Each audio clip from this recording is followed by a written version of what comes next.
Muito bem, somente pelo Espírito. Até aqui, nós fomos conduzidos a pensar e refletir de que o Espírito Santo, ele não é uma energia, ele não é uma força. O Espírito Santo, como eu estava lendo hoje de manhã, através do pastor Ricardo Costa, dizendo que ele também não é uma doutrina. O Espírito Santo é uma pessoa. E nós entendemos que como pessoa, ele é coeterno, coigual, ele é a terceira pessoa da Trindade, o outro Consolador enviado por meio de Jesus. E esse tem que ser o nosso entendimento. O Espírito Santo é o presente mais valioso e poderoso, porque foi ele enviado após a ascensão de Jesus. Jesus foi levado aos céus e ele disse: eu enviarei o outro Consolador, o Espírito da verdade. Ele habitará no meio de vocês, ele convencerá vocês do pecado, da justiça, do juízo. É desse Espírito que a gente está falando. E diante disso, nós nos deparamos então, diante das nossas fragilidades, vulnerabilidades, como nós somos insuficientes para uma tarefa que está para além da nossa capacidade. Ou seja, o Espírito Santo é uma pessoa, o Espírito Santo é Deus, e Ele está em nosso meio, preenchendo as nossas insuficiências. Por isso que Ele é suficiente, porque quando nos deparamos com o tamanho da responsabilidade, de peraí, nós estamos com o bastão na mão, nós temos que levar o testemunho de Cristo, não só Jerusalém, não só Judéia, mas Samaria e confins da terra.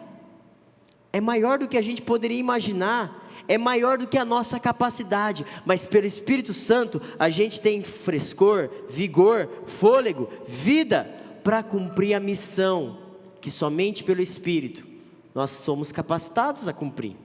Então, olhando para tudo isso, a gente consegue perceber que é somente pelo Espírito. Que se Ele é um presente de Deus, se Ele é aquele que nos capacita com dons, com habilidades dadas por Ele, segundo a sua própria vontade, se o Espírito de Deus é quem nos guia, então, o que nós podemos perceber é que somente pelo Espírito podemos ser uma igreja consciente. E talvez é essa palavra que eu quero que você hoje reflita comigo. Vamos repetir junto? Somente pelo Espírito podemos ser uma igreja consciente. Igreja consciente, ou seja, nós precisamos ter uma visão alinhada com aquilo que o Espírito de Deus quer fazer no nosso meio. Nós temos que ter os nossos olhos atentos, não à nossa preferência, não ao nosso gosto pessoal, não ao tipo de igreja que eu curto, o tipo de igreja que eu quero ser, a galera que faz parte do meu núcleo. Não, nós temos que olhar para aquilo que o Espírito de Deus quer fazer. O que o Espírito de Deus quer fazer por meio dessa igreja, através dessa igreja. O que eu estou querendo dizer então é o seguinte: o Espírito, ele é um presente de Deus. O Espírito preenche as nossas insuficiências, mas o Espírito é quem nos conduz na direção que Ele quer. E é isso que a gente percebe quando a gente lê a Escritura. A gente começa a se deparar com textos, passagens, onde a ideia, onde o Espírito de Deus está presente, é de que Ele não só vem e preenche a nossa vida, Ele não só vem e nos dá o que não temos, Ele dirige na direção que devemos ir, Ele nos conduz, Ele nos guia, e isso deve nos trazer então consciência. Se queremos ser uma igreja cheia do Espírito de Deus, assim como lá em Atos, se queremos estar compartilhando entre nós a doutrina dos apóstolos, a oração, a comunhão, o partir do pão, precisamos ter uma consciência. É o Espírito de Deus que dirige as nossas vidas, não é o pastor necessariamente, não é o líder necessariamente, não é o colegiado da igreja, não é o funcionário da igreja, não é o voluntário da igreja, é o Espírito de Deus. E se nós deixarmos o Espírito dirigir as nossas vidas, nós teremos consciência do que é importante para o Espírito, do que o Espírito quer fazer, e que está para além da nossa agenda e para além dos nossos recursos. Então, veja comigo, por exemplo, João 16 diz assim: quando o Espírito vier, o Espírito da verdade, ele os conduzirá a toda a verdade. Não falará por si mesmo, mas lhes dirá o que ouviu e lhes anunciará o que ainda está para acontecer. Aqui é Jesus falando para os discípulos e dizendo: o Espírito da verdade vai os conduzir na verdade. Ou seja, é o Espírito que nos dirige, é o Espírito que nos conduz. Agora, lá em Gálatas, no capítulo 5, o apóstolo Paulo, também trazendo para nós essa dinâmica dessa nova relação entre cristão e Espírito Santo, como que a gente se relaciona com essa nova realidade. Ele diz: aqueles que pertencem a Cristo Jesus, crucificaram as paixões e os desejos da sua natureza humana. Você morreu para você mesmo, você abandonou a sua velha vida. Uma vez que vivemos então pelo Espírito, sigamos a direção do Espírito em todas as áreas da nossa vida. Se o Espírito Santo habita em você, se o Espírito Santo habita em mim, ele deve dirigir. Se vivemos pelo Espírito, andemos pelo Espírito, em cada passo, em cada decisão, em todas as áreas da nossa vida. Ou seja, consciência. Na caminhada cristã, na peregrinação espiritual, eu e você temos que ter a consciência de que é pelo Espírito que nós nos movemos, que é o Espírito que nos dirige. E por fim, Romanos, ainda o apóstolo Paulo diz: vocês, porém, não são controlados pela natureza humana, mas pelo Espírito. E se de fato o Espírito de Deus habita em vocês, e se alguém não tem o Espírito de Cristo, ele não pertence, a ele não pertence, porque todos que são guiados pelo Espírito de Deus, são filhos de Deus. Todos aqueles que são guiados pelo Espírito, são de fato filhos, gerados, regenerados pelo Espírito Santo. Então perceba, que para a gente continuar esse movimento de avanço em direção ao amor, em direção à fé, à generosidade, nós não podemos deixar o Espírito Santo de fora. Nós não podemos achar que as nossas forças, o nosso vigor, a nossa vitalidade é suficiente. A palavra de Deus diz: até os jovens se cansam e se fadigam, mas os que confiam no Senhor renovam suas forças. É pelo Espírito de Deus que nós vamos avançar, é o Espírito que traz vigor, é o Espírito que nos dirige.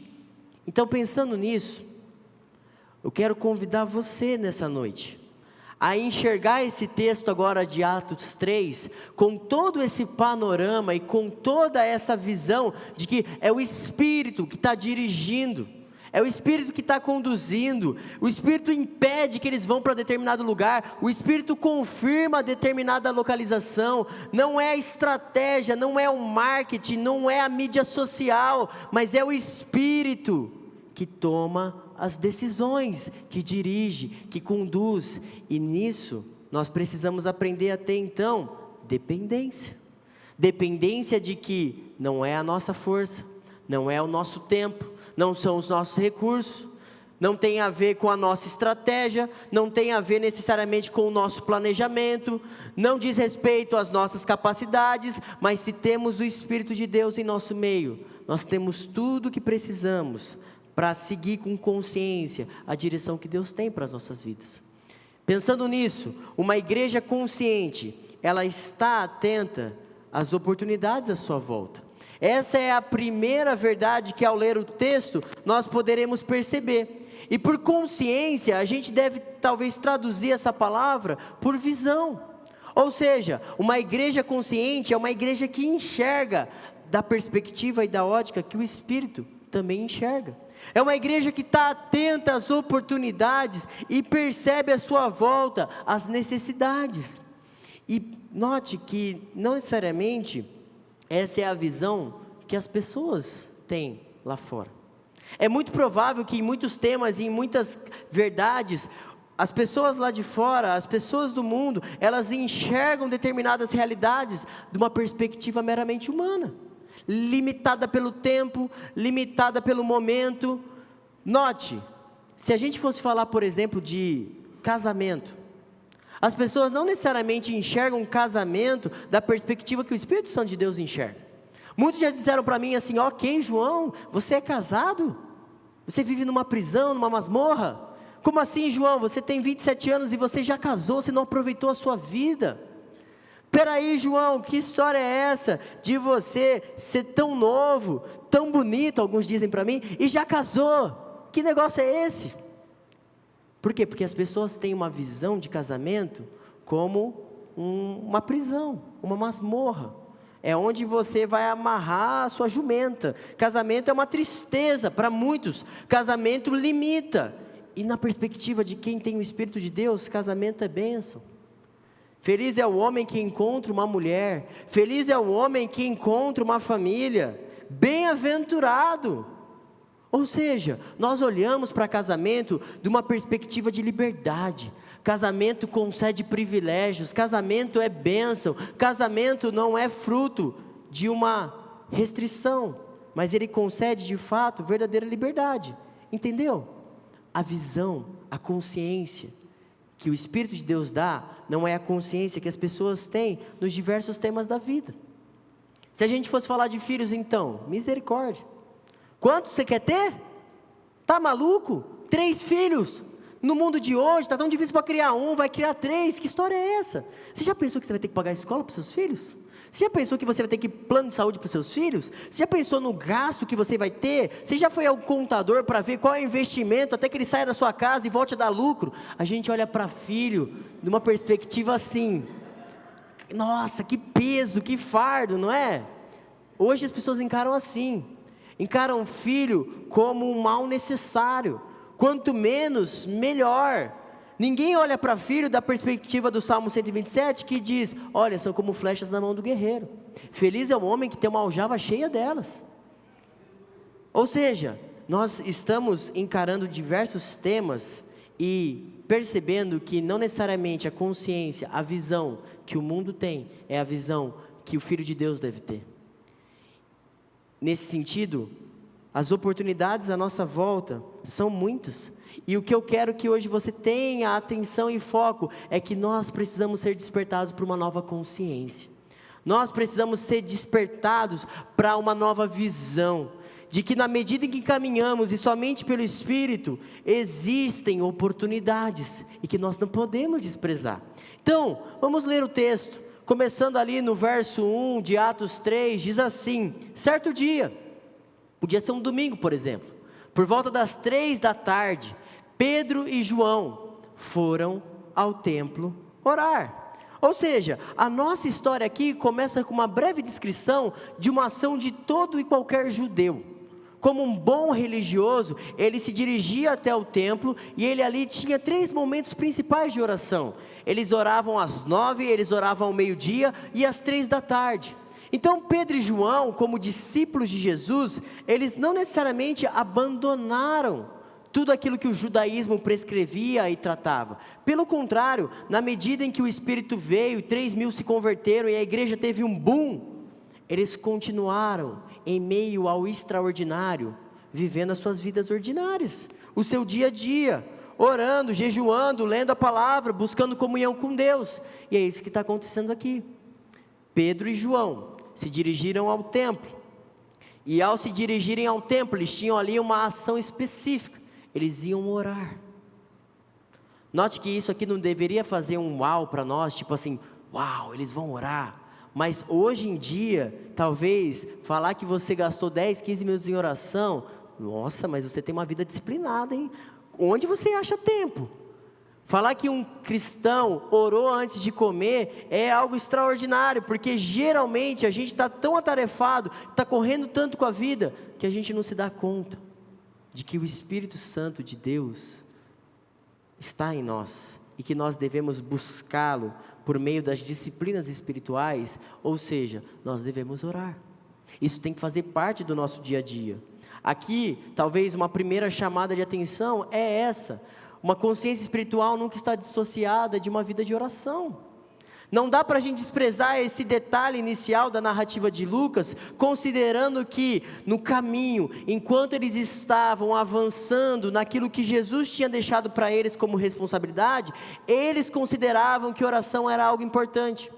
Eles não foram para o templo papear, eles não foram para o templo ouvir histórias, eles não foram ao templo comprar algum tipo de alimento, algum tipo de mercadoria, eles foram orar. Em meio à nossa peregrinação, à nossa caminhada espiritual, oração tem que estar no centro da vida, porque é somente assim que a gente se conecta de fato com o mundo espiritual, é somente assim que de fato a gente consegue ter uma consciência alinhada com aquilo que o Espírito Santo de Deus quer fazer na nossa vida. Então deixa eu dizer uma coisa para você, se você não orou hoje, provavelmente você está mais longe de Deus do que ontem. Porque você viveu a vida, viveu os afazeres e o dia das mães, e aquele almoço, aquele rango, e não considerou que talvez existem oportunidades à sua volta, e que somente uma vida de oração é que nos possibilita aproveitar ao máximo essas oportunidades. Seguindo, o texto diz, na medida que eles foram ao templo para orar, um homem aleijado de nascença estava sendo carregado. Todos os dias ele era colocado ao lado da porta chamada Formosa, para pedir esmolas a quem entrasse no templo. Quando ele viu Pedro e João, que Pedro e João iam entrar, pediu-lhes dinheiro. Agora a gente começa a perceber uma nova informação nessa história. Não eram só dois judeus indo ao templo orar e buscar a presença de Deus. Havia ali necessidades. Havia ali no templo, à porta do templo, pessoas improváveis que, por vezes, eram deixadas de lado. A informação que nós temos aqui é que esse homem, ele era um aleijado de nascença. Ou seja, muito provavelmente, ele nunca tinha firmado os seus pés, nunca tinha colocado peso sobre as suas articulações, ele vivia arrastado. E naquela época, muitos que nasciam nessa condição, ou eram abandonados pelas suas famílias, ou eram mortos após o seu nascimento. Ou seja, essa pessoa, esse aleijado, ele nasceu amaldiçoado. Esse era o entendimento daquele povo, daquela cultura. E caso ele desse muita sorte de não ser morto pela sua própria família, mas sendo uma vez abandonado, ele era lançado à mercê da própria sociedade. Ele estava ali sob os cuidados dos próprios povoados à sua volta. Então ele se encontrava ali no templo todos os dias para pedir esmolas. Porque alguém que não anda não consegue trabalhar. Porque alguém que não consegue se locomover, não consegue prover o seu próprio sustento. Alguém que não consegue firmar os próprios pés, não é capaz de firmar a própria vida. Então não é só um aleijado de nascença, é um mendigo, é um miserável. E aí, Pedro e João, na sua agenda religiosa, estavam indo até o templo e se deparam com essa situação. E aí o aleijado olha para eles e vê que eles estão entrando, e aí expectativas foram criadas. Espera aí, olha lá, dois homens, dois pescadores, Pedro e João. O texto diz para a gente que ele logo pediu esmolas. E aí você pensa assim, ok, é o que ele podia fazer, não é mesmo? Se ele tinha boca, ele tinha que pedir esmola mesmo. Só que o texto continua dizendo o seguinte: Pedro e João se voltaram para ele. Olha o que disseram: olhe para nós, disse Pedro. O homem fixou o olhar neles, esperando receber o quê? Alguma esmola. O óbvio. Se você tem uma situação de necessidade, você espera que essa necessidade em alguma medida seja atendida. Se eu estou pedindo pão, vão me conceder pão. Se eu pedir leite, vão me conceder leite. Então, se o mendigo, o aleijado de nascença, pediu esmolas, e o Pedro e João falam assim, olha para nós, ele está imaginando que ele vai receber aquilo que ele pediu. E aí, perceba que, não necessariamente aquilo que a gente pede para Deus, é aquilo que a gente mais precisa. Porque aquele aleijado estava pedindo pão, só que ele não tinha a realidade, a consciência, a visão alinhada, que a sua necessidade era muito maior do que esmola. E o Pedro e João, uma vez que são servos de Deus, habitação do Espírito, eles estão envoltos naquela situação, e eles têm uma consciência diferente do que aquela oportunidade havia gerado para eles. Note que o aleijado está pedindo esmola. E talvez ele passou 30, 40 anos da vida dele pedindo esmola. Talvez esse negócio deu tão certo que ele continuou pedindo esmola o resto da vida. Porque no fim das contas ele vivia do dia a dia, do pão, pão a pão, da migalha a migalha. Só que aí, algo surpreendente acontece nessa história. E quando a gente lê agora o verso 6 até o verso 8, eu quero que você olhe para isso como algo de fato surpreendente, inovador. Espera aí, o que vai acontecer aqui agora não está no script, não deveria ter acontecido, é algo surreal, porque muitas vezes a gente vai lendo a Bíblia e a gente não se depara com detalhes que são tão importantes. Mas até aqui tudo normal, homens judeus indo até o templo, vão fazer a sua oração, alguém necessitado está pedindo para suas necessidades. E aí, de repente, há uma troca de olhares, um olha para o outro, fica aquela situação inesperada, o que vai acontecer? Veja só, verso 6, Pedro, no entanto, disse, não tenho prata nem ouro, mas lhe dou o que tenho, em nome de Jesus Cristo Nazareno, levante-se e ande. Então Pedro segurou o aleijado pela mão, e o ajudou a levantar-se. Uou, peraí, que história é essa? Até aqui tudo normal, judeu orando, aleijado pedindo esmola, mas agora o Pedro está dizendo assim, olha, eu não tenho para te dar o que você está pedindo, mas eu tenho algo para te dar que você não pediu, em nome de Jesus, fica de pé, levante-se. Não era alguém que tinha uma deficiência, não era alguém que estava lesionado, era alguém que nunca tinha firmado os pés, ou seja, era algo muito improvável, muito impossível aos olhos humanos. Mas note que o texto continua dizendo, no mesmo instante, os pés e os tornozelos do homem foram curados e fortalecidos. De um salto, ele se levantou e começou a andar, em seguida caminhando, saltando, louvando a Deus, entrou no templo com eles. Se fosse um milagre meia boca, um meio milagre, talvez ele ia até dar uns passinhos e depois, ia tropeçar. Se fosse algo que estava dentro da capacidade humana, muito provavelmente, olha, eu nunca andei na vida, eu nem sei andar, cara, peraí, deixa eu aprender, que negócio é esse? Uma criança faz isso, ela começa firmando primeiro os joelhos, depois firma a coluna, e assim ela vai aprendendo essa dinâmica que é caminhar. Mas esse homem não. O texto diz pra gente assim, ele andou, ele pulou, ele saltou, ele cantou, ele louvou, ele fez tudo que ele não podia ter feito até então. Extraordinário. Algo sobrenatural. Pare e pense comigo. Esse aleijado estava a vida toda procurando esmola, procurando subsistência. Jesus vem para ele e dá para ele dignidade. Esse aleijado, esse mendigo estava a vida toda buscando aquilo que os recursos naturais podem dar. Só que alguém alinhado com o Espírito de Deus olha para uma oportunidade e diz assim, há algo melhor, há algo maior, que somente Jesus de Nazaré é quem pode te oferecer. Levanta-se e anda, tem a sua dignidade, tem a sua força, tem a sua vitalidade. E por fim, louve a Deus. Ele não só andou, não só cantou, mas ele louvou e entrou no templo com eles. Imagina que situação, que oportunidade. Agora, eu quero chamar a sua atenção para algumas coisas aqui. As oportunidades estão para além das nossas agendas e recursos. A nossa consciência diante do Espírito de Deus é que se a gente tem que estar atento às oportunidades, lembre-se que elas sempre estarão para além do que você pode e do que você tem condição. Sabe por quê? Porque talvez olhando para o texto aqui, a gente poderia se deparar com a situação, e eu poderia ilustrar isso lá na cidade onde eu moro, que é Mogi Mirim. Lá em Mogi Mirim é uma coisa, gente, tem um semáforo ali perto do cemitério, que todo dia que eu passo ali, tem alguém na situação desse aleijado. Muitos não estão aleijados, mas são mendigos, estão precisando às vezes de comida, estão precisando de alimento, de alguma coisa ali. Tem uns que são até sinceros, falam assim, viu, você me dá um dinheirinho para eu tomar uma cachaça? Tem uns que são bem assim, autênticos, eles falam a verdade mesmo. Mas eu passo ali todos os dias, ida e vinda do trabalho, e sempre os mesmos, pedindo as mesmas coisas. E aí essa semana eu fiz um exercício, eu estava lendo esse texto, estava pensando, falei assim, cara, o que eu posso fazer de diferente? Eu queria ser igual o Pedro, sabe?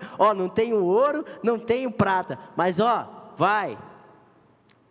Mas eu fiquei pensando assim, muitas vezes, O que seria mais usual e comum aqui é falar, cara, estou sem tempo.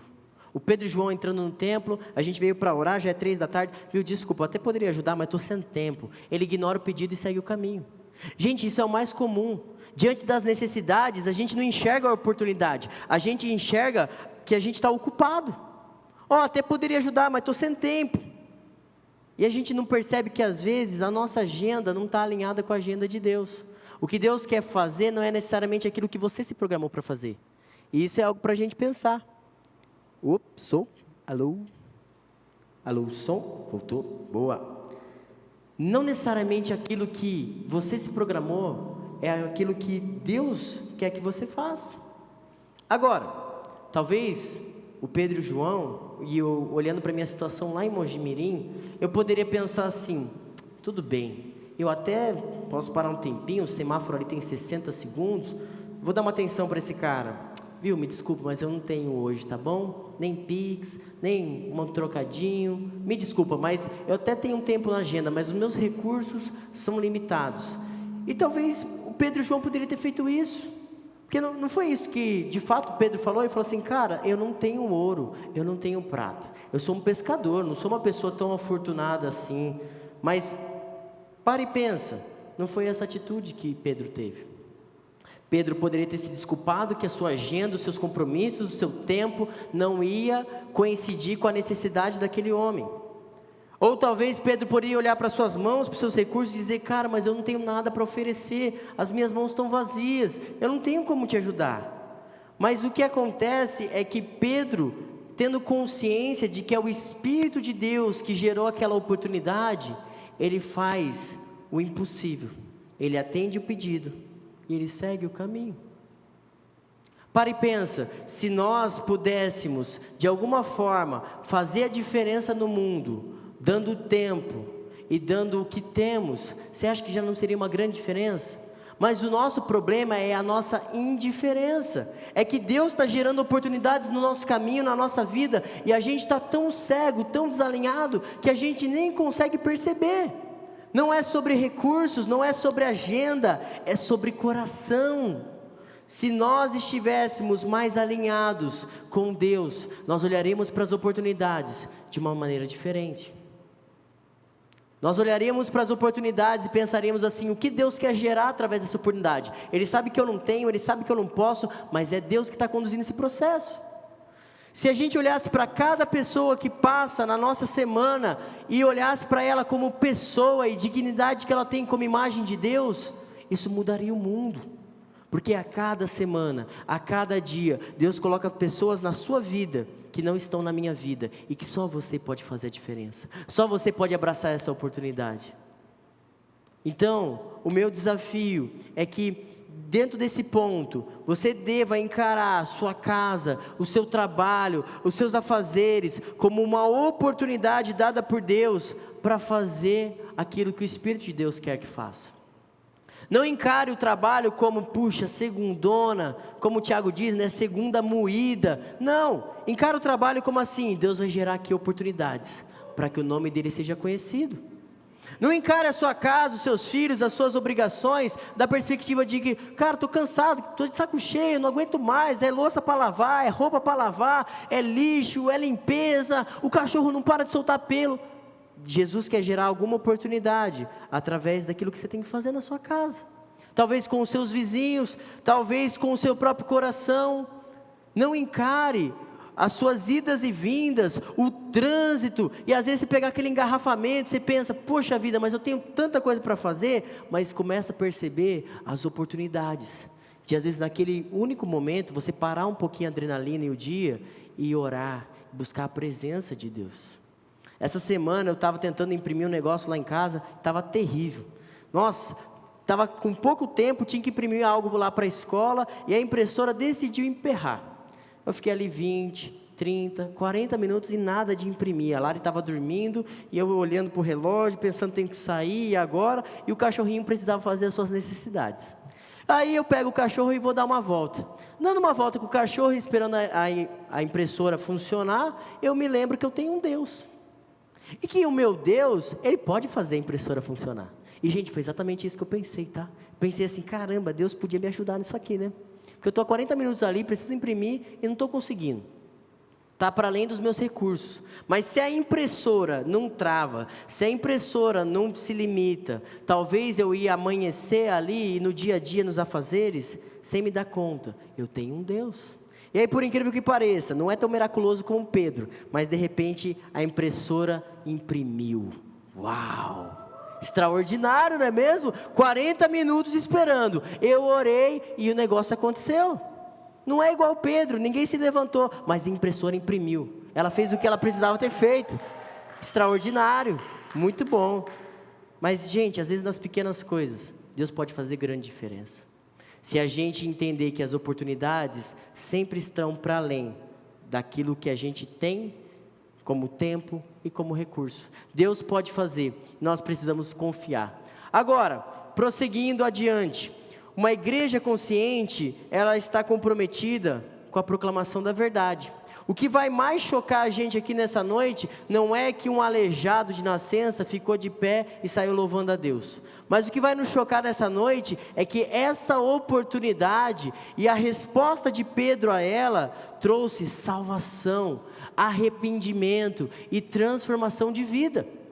Mais do que um aleijado andando, mais do que curas e sinais sendo realizados, o que a gente vai perceber aqui agora é que houve avanço do reino de Deus.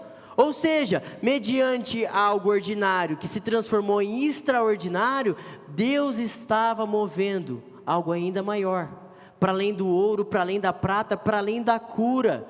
E o que nós vamos perceber então, é que de fato, a igreja primitiva, ela não estava perseguindo milagres. Porém, na medida em que eles eram dirigidos somente pelo Espírito, as oportunidades iam surgindo. Não quer dizer que eu e você temos que sair à caça da impressora que imprime papel pela oração do pastor. Não é isso. Mas ao mesmo tempo, o que a gente tem que ter ciência é de que se a gente avança somente pelo Espírito, se nós temos um coração alinhado, uma visão alinhada, consciência espiritual, nós vamos perceber nas grandes e nas pequenas coisas, que o Espírito de Deus vai gerar oportunidades. E quanto mais aproveitarmos as oportunidades, mais oportunidades serão geradas, para testemunho, para engrandecimento, para proclamação da verdade. Então, o texto continua. E no verso 9 a gente tem uma reação de tudo aquilo que aconteceu. Veja só, quando viram caminhar e o ouviram louvar a Deus, todos perceberam que era o mesmo mendigo que tantas vezes tinham visto na porta formosa. E ficaram perplexos. Ué, não era o mendigo lá que nunca andou na vida? Não é 40 anos lá na dependência? Pois é, muito bem. Admirados, correram todos para o pórtico de Salomão, um lugar ali ao lado, onde o homem permanecia com Pedro e João, e não se afastava deles. Literalmente, o mendigo aleijado ficou no pé dos apóstolos, porque foi extraordinário. Um homem que até então nunca tinha se levantado, por causa do nome de Jesus, agora se levantou. E o que aconteceu? Multidão ficou perplexo e admirado. Espera aí, que negócio é esse? Que história é essa? Pedro então, veja só, percebendo o que ocorria, dirigiu-se à multidão: povo de Israel, por que ficaram surpresos com isso? Disse ele. Por que olham para nós como se tivéssemos feito este homem andar por nosso próprio poder ou devoção? Note que um coração alinhado, uma perspectiva alinhada, consciência espiritual, faz com que rapidamente se perceba o que de fato está acontecendo. Que aquela multidão, ela não veio porque, nossa, queremos abraçar esse mendigo, queremos abraçar esse aleijado. Aquela multidão não estava ali só para fazer um oba-oba, fazer uma média. Espera aí, quem sabe a minha fé, o meu milagre não vem hoje, agora. Não, aquela multidão estava atribuindo a Pedro o milagre que foi realizado. Ou seja, Pedro rapidamente conseguiu perceber o seguinte: uma multidão está se voltando para mim, como a origem e a fonte do milagre. Gente, isso é tentador, não é? Imagina só, você hoje tem 100 seguidores no Instagram, você faz um vídeo que viraliza, vira sucesso, daqui a pouco você tem mais de milhões, 10 milhões, 20 milhões, você pensa assim: caramba, é a minha fama, é o meu status social, é aquilo que eu posso entregar para a sociedade. Talvez Pedro pudesse cantar aquela música muito ruim de uma cantora gospel que diz que quem te viu passar na prova e não te ajudou, quando vê você na bênção, vai se arrepender. Talvez Pedro olhou e falou assim: tá vendo, galera? Agora sim, chegou a minha hora, eu vou mostrar quem que é de fato o Pedro. E gente, ele não faz nada disso. Ele não age com imaturidade, ele não age com a sua carnalidade, ele estava sendo guiado pelo Espírito. E na medida em que ele enxerga aquilo que o Espírito está fazendo, ele para tudo e confronta e diz assim: pessoal, vocês estão achando que fui eu? Vocês estão achando que é a minha capacidade? Espera aí, vocês estão perplexos por causa daquilo que aconteceu com este homem? E aí, o que nós vamos perceber é que o milagre da cura vai conduzir ao milagre do arrependimento. Porque Pedro vai olhar para toda essa situação e vai usar aquela prova viva de um milagre que havia acontecido como testemunho, não do seu poder, não da sua grandeza, não da sua fama, mas ele vai mostrar as boas novas do Evangelho. Ele vai usar aquele milagre para testemunhar o verdadeiro milagre, que é a salvação e o arrependimento daquele que crê em Jesus. E talvez é isso que nós precisamos também alinhar o nosso coração, de que nós cremos que Jesus fez algo por nós, Ele está fazendo algo em nós e quer fazer algo através de nós, e cada oportunidade que a gente tem que apontar para isso. Então as pessoas começam a dizer assim: caramba, João, que sermão, é sobre Jesus. Talvez alguém manda um like lá para você, manda uma mensagem, faz um comentário, e você diz para ela: é sobre Jesus. Talvez o seu chefe venha te elogiar e fala assim: poxa, sua postura é muito ética, você é muito correto, você merece até um salário, uma bonificação, vou te dar um aumento, e você vai falar assim: eu estou servindo a Jesus. Seu pai, a sua mãe, vê a sua nota no vestibular e fala assim: uau, você passou em medicina na USP, parabéns, e você fala: pai, mãe, eu fiz o meu melhor para Jesus. É sobre o que Ele está fazendo, sobre o que Ele fez, sobre o que Ele quer fazer através de nós. Cada oportunidade da nossa vida é para apontar para quem Jesus é, para proclamar a verdade de Jesus Cristo. E agora prepare-se, porque é só tiro e bomba daqui para frente. Veja só o que Pedro vai dizer: foi o Deus de Abraão, de Isaac, de Jacó, o Deus dos nossos antepassados, quem glorificou o seu servo Jesus, a quem vocês traíram, rejeitaram diante de Pilatos, apesar dele ter decidido soltá-lo. Espera aí, cadê as palmas? Não tem palmas mais. Cadê todo mundo atrás do aleijado? Não tem. Pedro está colocando o dedo na ferida e dizendo assim: ó, vocês mataram Jesus, vocês traíram Jesus. O Pilatos queria até soltá-lo, mas vocês trocaram Jesus por qualquer um, por um assassino. É isso que Pedro está dizendo. Vocês rejeitaram o santo, o justo, e em seu lugar exigiram que um assassino fosse liberto, Barrabás. Mataram o autor da vida, mas Deus o ressuscitou dos mortos, e nós somos testemunhas desse fato. Ele continua dizendo: pela fé no nome de Jesus, este homem que vocês veem e conhecem, foi curado. A fé no nome de Jesus o curou diante dos seus olhos. E talvez aqui a gente tenha que parar e digerir tudo aquilo que foi dito. Pedro foi certeiro, foi, sabe, na ferida. Mas, para e pensa. Pedro está falando com uma comunidade de judeus, homens e mulheres que há pouco tempo atrás viram com seus próprios olhos a crucificação de Jesus Cristo.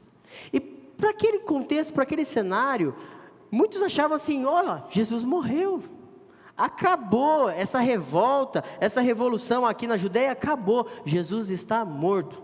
Ok, não acharam o corpo dele, talvez foi roubado, talvez os discípulos deram um jeito de sumir, mas essa galera aqui não acreditava que Jesus havia ressuscitado, estava vivo e realizando milagres por meio da igreja. Ou seja, o que está em jogo aqui é uma questão de fé, de convicção. Quem fez? Será que Pedro é o mais novo profeta da Judeia? Não. O que nós temos aqui é Pedro anunciando e dizendo assim: conhece o Deus de Abraão, o Deus de Isaac, o Deus de Jacó? Então esse Deus aí, o grande eu sou, Ele que enviou Jesus. Jesus é o Filho de Deus, e Ele veio para morrer pelos nossos pecados. Ele não veio julgar o mundo, Ele veio salvar. O mundo já está julgado, o mundo jaz no maligno, mas Jesus veio para dar a sua vida. Ele é o servo sofredor, aquele que toma sobre si as nossas dores, aquele que leva sobre si as nossas culpas, aquele que se faz como pecador. Ele é o autor da vida, Ele quem sustenta a vida. No princípio o Logos estava com Deus, Ele era Deus, Ele sustenta o universo com a sua palavra. É esse Jesus santo e justo, que não tinha nenhum pecado, e se fez pecador, foi tentado em todas as coisas, e aprovado em todas as coisas. É Ele que curou o aleijado. Peraí, que extraordinário isso! Está todo mundo falando que Ele está morto. Está todo mundo dizendo que Jesus é passado, quem vive de passado é museu, esquece Jesus, apaga Ele da história. Mas Pedro está usando toda e qualquer oportunidade para dizer: o meu Redentor vive, o meu Redentor está vivo, e Ele está realizando sinais, milagres e curas. Isso é extraordinário. Isso deve aquecer o nosso coração, porque infelizmente, não só naquela comunidade judaica, mas hoje estão tentando apagar Jesus, estão tentando tirar Jesus das escolas, estão tentando tirar Jesus da educação, estão tentando tirar Jesus das próprias igrejas, estão tentando fazer com que Jesus seja só mais um, qualquer um. Só que o Espírito Santo de Deus veio testificar aquilo que Jesus fez, e sem Jesus a gente não consegue fazer nada. Ou seja, se a igreja cristã se esquecer do seu fundamento, que é Cristo, logo a gente é um clube, a gente é um grupo de pessoas, logo nós somos meramente mortais, mas Jesus, o Eterno, ainda está realizando milagres, realizando curas, realizando sinais, dando evidências. Ele está conosco. É o nome de Jesus, a verdade que deve ser proclamada. Não é o nome da multi, não é o logo da multi, não é o nome do Tiago, não é o nome do João, não é o nome de ninguém dessa comunidade. O nome que nós temos que proclamar em toda e qualquer oportunidade é o nome de Jesus. É Ele que está realizando milagres, é Ele que está reescrevendo histórias. E aí, trazendo isso para mais perto, se Jesus fez um aleijado ficar em pé, o que será que Jesus pode fazer hoje em nosso meio? Se o mesmo Espírito que ressuscitou Jesus dos mortos é o Espírito que vive em nosso meio, o que Jesus pode fazer aqui hoje e agora? Você tem um problema físico? Entrega nas mãos de Jesus, porque no nome de Jesus nós podemos crer. Sinais, evidências, milagres vão acontecer no nosso meio, curas serão manifestas, porque o mesmo Espírito está em nós. Não caia nessa ideia de que os dons, os sinais foram só para Atos. Não, os dons são para a igreja está em movimento. Nós precisamos de evidências. Jesus está no nosso meio, Jesus está entre nós. Talvez você precisa de uma cura emocional, talvez você precisa tratar a sua crise de pânico, a sua ansiedade, a sua depressão, as suas fobias sociais. Jesus pode curar, Jesus pode transformar, a fé nele pode gerar novos começos. Talvez a sua família está destruída, o seu casamento está por um fio, a sua vida financeira está um desastre. Jesus, dono do ouro e da prata, Jesus, aquele que fez novas todas as coisas, Ele pode dar um novo início, uma nova direção, desde que a sua fé esteja nele. O que Pedro está querendo dizer aqui é que toda e qualquer oportunidade a gente precisa viver a nossa missão, viver e compartilhar a fé em Jesus em toda e qualquer oportunidade. Talvez no momento da maior crise da sua vida, é o momento de maior testemunho de quem Jesus é. Talvez no momento de maior dor, de maior choro, é o momento que você pode dizer: o meu Jesus é quem me sustentou. Talvez naquele momento em que você não sabia o que fazer, é o momento de dizer: Jesus cuida, Jesus sustenta, Jesus abre caminho. Insta-tempo e fora de tempo, devemos pregar o nome de Jesus. É sobre Ele, é sobre aquilo que Ele está fazendo, e é isso que Atos quer dar evidência para nós, de que o mesmo Jesus dos Evangelhos, o mesmo Jesus nascido de mulher, é o Jesus que em Atos se move por meio do seu Espírito, e por meio da igreja. Agora, caminhando para uma parte final, e pensando em aplicações de tudo aquilo que a gente vivenciou, e tudo aquilo que o texto de Atos nos mostra, uma igreja consciente, ela anseia com expectativa o cumprimento da promessa.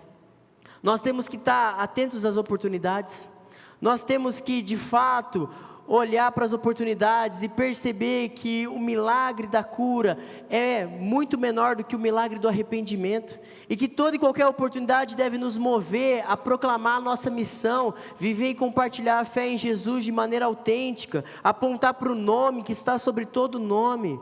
Só que isso também deve trazer expectativa para o nosso coração. Ou seja, Jesus fez algo no passado, Jesus está fazendo algo no presente, Jesus quer fazer algo no futuro. E quando nós olhamos para essa ótica, para esse prisma, a gente se depara com uma seguinte situação: a quem Pedro está dizendo, vocês mataram Jesus, vocês rejeitaram o nome daquele que é todo poderoso, vocês que fizeram com que ele fosse morto. Esse mesmo Pedro, ele está dando agora uma oportunidade de conversão, de renovação, de restauração, porque as mesmas pessoas que mataram Jesus, são as mesmas pessoas para quem Pedro está pregando o Evangelho. Ou seja, a verdade nunca está desassociada do amor. Nunca podemos apontar para o pecado sem apontar para a redenção, para o perdão, para recomeços. Nós nunca podemos fazer uma acusação para o culpado e só dar sentença sem se lembrar de que a misericórdia do Senhor se renova sobre nós todos os dias. O próprio Senhor Jesus, na cruz, orou dizendo: Pai, perdoa-lhes, eles não sabem o que fazem. E o que me choca aqui nesse final é que Pedro vai dizer assim: irmãos, Pedro se compadece daquela comunidade. Pedro era judeu, e ele está olhando para aqueles irmãos e dizendo: eu sei que vocês e os seus líderes, as suas autoridades, eles agiram por ignorância, mas Deus assim cumpriu o que todos os profetas haviam predito acerca do Cristo, que era necessário ele sofrer todas essas coisas. Talvez aqui Pedro muda a temática do sermão. Primeiro ele aponta para o pecado, ele aponta para quem Jesus é, aponta para aquilo que ele fez, mas agora ele fala com aquela comunidade, e ele aponta para a expectativa de que tudo que aconteceu com Jesus, por mais que eles são responsáveis, não está fora do plano de Deus, do controle de Deus, e daquilo que Deus já havia falado que deveria acontecer.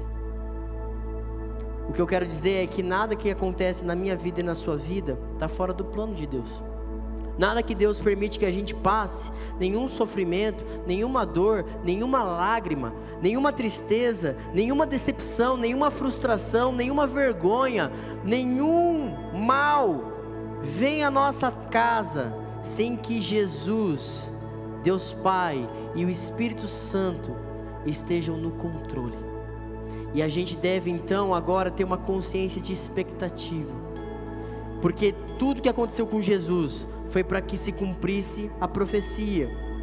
Então Pedro, ele vai apontar para o caminho, e a primeira decisão talvez que precisa ser tomada nessa noite, é uma decisão de arrependimento, de conversão. Diante de tudo aquilo que foi exposto, Pedro vai dizer: agora arrependam-se e voltem-se para Deus, para que os seus pecados sejam apagados. Ou seja, tudo aquilo que foi exposto, tudo aquilo que foi dito, as evidências, os sinais, os milagres, a pregação, a exposição do Evangelho, do Cristo morto, ressurreto, deve nos levar a uma decisão. A gente não pode ficar aqui como espectador, olhar para uma mensagem bonita, para um tempo impactante e pensar: ok, é isso. Não, Jesus quer uma decisão sua, hoje, para agora.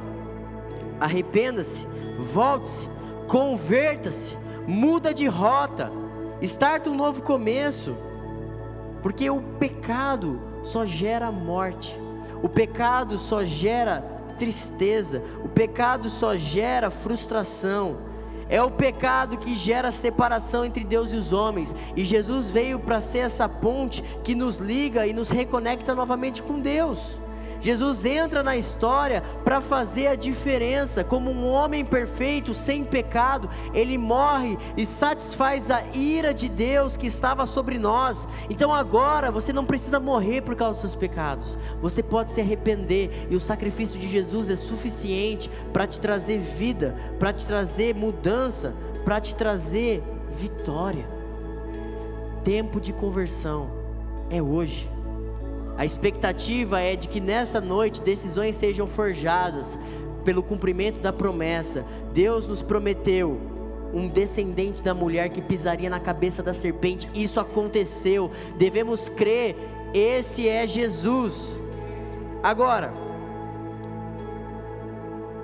uma vez que a gente toma a decisão de conversão, há um tempo de renovação. O texto continua: então da presença do Senhor virão tempos de renovação, tempos de refrigério, tempos de descanso. Ele enviará novamente Jesus, o Cristo que lhes foi designado. Ou seja, num primeiro momento, a chamada é: creia no Senhor Jesus, arrependa-se dos seus pecados, para que você então experimente de descanso, de novo frescor, de novo fôlego, de um reino que tem justiça, paz e alegria no Espírito Santo, de uma vida que é abundante por causa do bom pastor que deu a sua vida, de um descanso que só encontramos nos braços de Jesus. Ou seja, venha até Jesus, creia no Senhor Jesus, você e a sua casa serão salvos. Você vai experimentar não apenas de conversão, mas de renovação. A sua vida não vai ser mais a mesma, o seu testemunho será glorioso, decisões serão forjadas a partir da sua decisão, a partir daquilo que você está comunicando. Então, hoje é tempo de crer que essa expectativa, essa promessa, ela se cumpre. Nós cremos nisso, nós cremos que todo o tempo Deus promete novos começos. Mas por fim, há um tempo de restauração. Jesus fez algo por nós, Ele nos chama a se arrepender e crer que o que Ele fez, a morte dele na cruz é suficiente. Jesus está fazendo algo em nós, está nos trazendo um tempo de renovação, de descanso, de refrigério, mas há um momento de restauração, e para isso o texto aponta: Ele deve permanecer no céu até o tempo da restauração final de todas as coisas, conforme Deus prometeu há muito tempo, por meio de seus santos profetas. O texto continua dizendo: Moisés disse: o Senhor seu Deus levantará sobre vocês um profeta do meio do seu povo, ouçam com atenção tudo que lhes disser. Quem não der ouvidos a esse profeta, a Jesus, será eliminado do meio do seu povo. A começar por Samuel, todos os profetas falaram sobre o que está acontecendo hoje. Vocês são descendentes desse profeta, estão inclusos na aliança de Deus com seus antepassados. Por meio de Abraão, Deus formou uma aliança com todas as famílias da terra. Quando Deus ressuscitou seu servo Jesus, Ele enviou primeiro a vocês, povo de Israel, para que fossem abençoados por meio dele, fazendo cada um de vocês se afastar dos seus caminhos. Pedro encerra o seu sermão, encerra a sua fala, apontando de que tudo o que está escrito, de Gênesis até Apocalipse, aponta para um só nome, o nome de Jesus. A Bíblia não é um livro de histórias e falácias. A Bíblia não é um livro que conta para nós apenas parte daquilo que é a realidade. A Bíblia é a própria realidade que aponta para o único caminho, verdade e vida, que é Jesus. E nós temos que crer nisso, nós temos que confiar nisso, de que Jesus é o Rei dos reis, Senhor dos senhores, que foi glorificado, está à direita de Deus e voltará para inaugurar novos céus, nova terra, para fazer com que todos nós desfrutemos de paz, de alegria, de esperança. Enfim, haverá um casamento, haverá as bodas do Cordeiro, uma festa onde o noivo Jesus Cristo se encontra com a sua noiva, para que juntos eles possam reinar para todo sempre. Então, se o nosso coração como igreja não tiver recheado com a consciência de uma expectativa, nós estamos subvalorizando o que Jesus está fazendo. Jesus está fazendo novas todas as coisas, e aqui e agora, em Campinas, através da Multi, nós podemos experimentar dessa conversão, dessa renovação, dessa restauração. Mas por fim, eu gostaria de deixar tudo isso que eu disse ainda mais claro, por meio desse cubo mágico. Talvez esse seja um equipamento que você tenha uma certa familiaridade. Não é o meu caso, eu não sou o nerd do cubo mágico, mas enfim, o cubo mágico é um cubo com vários lados, todos os lados aqui estão iguais, todos os lados têm uma cor, uma harmonia, tem uma forma, e é assim que Deus criou o mundo. Deus criou um mundo belo, Deus criou um mundo cheio de harmonia, cheio de vida, cheio de esperança, um mundo cheio de expectativa. Deus criou um mundo perfeito. Quando o Gênesis descreve para nós aquilo que Deus fez, sempre vem com uma sentença que se repete: viu Deus que tudo era bom, viu Deus que tudo era bom. Mas de repente, o homem toma o controle, assim como eu aqui estou tentando me aventurar nesse cubo mágico. E aí o homem começou a tomar suas próprias decisões. Homem e mulher disseram: ok Deus, estava tudo bonito, tudo perfeito, mas a gente queria ter o nosso tempo, a gente queria ter a nossa própria experiência, nós queremos tomar as nossas decisões, o nosso futuro está nas nossas mãos. Então vamos fazer aquilo que está no nosso coração. Eu quero girar para cá, girar para lá, eu quero tomar as decisões da minha vida, eu quero ter o controle do meu futuro, eu quero conduzir a minha carreira, eu quero criar os meus filhos, eu quero ter as minhas próprias decisões respeitadas, eu não quero pastor enchendo o meu saco, a minha paciência, eu quero viver do meu jeito. Autonomia, independência. Quando homem e mulher comem do fruto proibido, é isso que eles fizeram com o mundo de Deus. Agora o mundo está confuso, está mesclado, está perdido, perdeu a sua identidade, o seu propósito, não dá para saber o que é laranja, o que é azul, o que é verde, não há mais beleza, não há mais harmonia, o mundo está assim. Talvez esse mundo que eu estou me referindo é a sua vida talvez esteja assim nessa noite. Talvez você esteja olhando para a sua vida e pensando assim: cara, estava tudo bom, estava tudo perfeito, mas quando eu tomei as minhas decisões, eu estraguei tudo. E aí você fala: não, beleza, agora eu vou acertar, depois do que o pastor falou, eu vou tentar, vamos lá, deixa eu voltar ao início. Se arrependimento matasse, vamos lá, eu vou tentar voltar, vou voltar àquilo que estava no começo. Espera aí, deixa eu dar um jeito aqui, gente, só um minuto. Vamos lá. Eu posso ficar aqui a noite toda?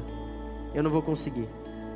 Está para além das minhas capacidades, está para além do meu conhecimento. Isso aqui está para além daquilo que as minhas próprias forças conseguem. Mas sabe o que acontece? A religiosidade, ela nos leva a ter uma falsa sensação de que a gente está seguro. Eu estou tentando, mas você pode estar piamente tentando, sinceramente tentando, e mesmo assim indo para o inferno, mesmo assim sendo julgado por Deus, porque as suas tentativas não te qualificam diante de Deus, a sua religiosidade não te qualifica diante de Deus. Não importa, você pode tentar a vida toda, você não vai ser bom o bastante, eu não sou bom o bastante. Então para de tentar, chama alguém que é mais poderoso, chama alguém que tem o conhecimento, chama alguém que tem a capacidade, confia, entrega, se arrependa. Deus, por que eu tentei tantas vezes? Deus, por que eu achei que as minhas forças seriam bastante? Deus, por que eu achei que a minha religiosidade, a minha devoção, o ir à igreja, o ler a Bíblia, o contribuir seria suficiente? Por que eu tentei e ainda assim falhei? E talvez a resposta para você nessa noite: faltou confiança. Faltou confiança de que Jesus tem o poder, o conhecimento, a capacidade que eu e você não temos. E quando a gente entrega a nossa vida a Jesus, Ele começa a fazer novas todas as coisas. O cubo vai tomando forma. Vai levar tempo? Vai. porque é um processo que se starta hoje, mas que leva a um período de santificação. Jesus está purificando, Jesus está transformando, você se converte e a partir disso uma nova etapa, ela é iniciada. Mas se Jesus está no controle, se somente pelo Espírito a gente está avançando, o cubo vai tomando forma, o cubo vai voltando ao zero. Aquilo que Jesus fez, Ele continuará a fazer. E não é sobre o Góis, não é sobre mim, é sobre Jesus. Isso aqui é só uma ilustração daquilo que Jesus pode fazer na sua vida. Então deixa eu dizer uma coisa para você: para de tentar e venha para Jesus. Para de tentar e se renda a Jesus. Para de tentar e volte-se para Jesus. Ele é o autor da vida, Ele é quem criou todas as coisas, e Ele é quem sabe resolver os seus problemas. Então eu queria nesse momento dar a oportunidade para você que talvez olhou para esse cubo, olhou para essa mensagem, olhou para essa temática e se identificou. Você não pode sair daqui sem tomar uma decisão. Você não pode deixar com que essa experiência seja marcante para você, que um novo tempo seja startado a partir desse momento. Então eu queria convidar você, se coloque em pé aí no seu lugar, mas não como uma exposição, não como uma forma de mostrar que só você está errado, não, mas para que você sinalize para Jesus: Jesus, eis-me aqui. Se você quer hoje ter um novo começo, se você quer hoje ter uma nova vida, se coloque em pé no seu lugar, sinaliza para todos nós, sinaliza para o Criador do Universo, que você se rende, que você confia, que você se arrepende. Nós precisamos ter decisões sendo forjadas, tomadas, decisões sendo reiniciadas, por causa do nome de Jesus. Amém, amém. Mas talvez você já tenha tomado uma decisão por Jesus, talvez Jesus seja o Senhor da sua vida, mas é bem verdade que Jesus começa a colocar a coisa em ordem, e logo a gente quer começar de novo a atrapalhar o que Jesus está fazendo. Talvez esse seja o seu caso nessa noite. Se você quer que Jesus volte a ter o centro, o controle, a decisão, se coloque em pé também. Se coloque em pé para sinalizar para você mesmo e para o Senhor da sua vida que você está retomando um novo começo, que você está retomando uma nova etapa, que de fato você está se rendendo novamente e dizendo: Senhor, eu abro mão, Senhor, a minha vida é tua. O que o Senhor quer fazer pelo teu Espírito, completa a tua boa obra. E juntos eu quero orar. Jesus, Deus poderoso, Pai da eternidade, Príncipe da paz, Deus forte, sim, Jesus, é a Ti que nós clamamos, porque assim como o Senhor fez aqueles aleijado se levantar, assim como o Senhor trouxe dignidade para aquele mendigo, assim o Senhor pode reiniciar a nossa história, resetar a nossa vida, trazer novo começo, nova esperança, nova chance. Jesus, nós reconhecemos as nossas limitações, nós não temos poder algum, nós não temos condição nenhuma, Jesus. Não é o nosso recurso, não é a nossa estrutura, não são os nossos talentos, as nossas capacidades, não tem a ver com a nossa estratégia, com a nossa criatividade, Jesus, não é a nossa excelência, a nossa paixão, mas somente o Senhor, por meio do Teu Espírito, é quem pode sustentar essas decisões que estão sendo tomadas aqui nessa noite. Por isso, Jesus, eu peço que o Senhor preencha os corações de uma firme consciência de que conforme andamos e avançamos, o Senhor gera oportunidades para que a mensagem do Evangelho seja proclamada, para que vidas sejam impactadas, que decisões sejam tomadas e que assim uma grande expectativa preencha a nossa vida por aquilo que o Senhor ainda está por fazer. Se todas aquelas promessas se cumpriram com a morte e ressurreição de Jesus, nós cremos que assim como o Senhor foi levado aos céus, o Senhor voltará para reinar em poder, em glória, em justiça, Por isso, Jesus, aquece o nosso coração nessa noite, por meio do Teu Espírito, com aquelas palavras que o Senhor disse: estou preparando morada, estou preparando lugar, estou trabalhando para que vocês possam se encontrar comigo. Cremos, Jesus, que não estamos sozinhos.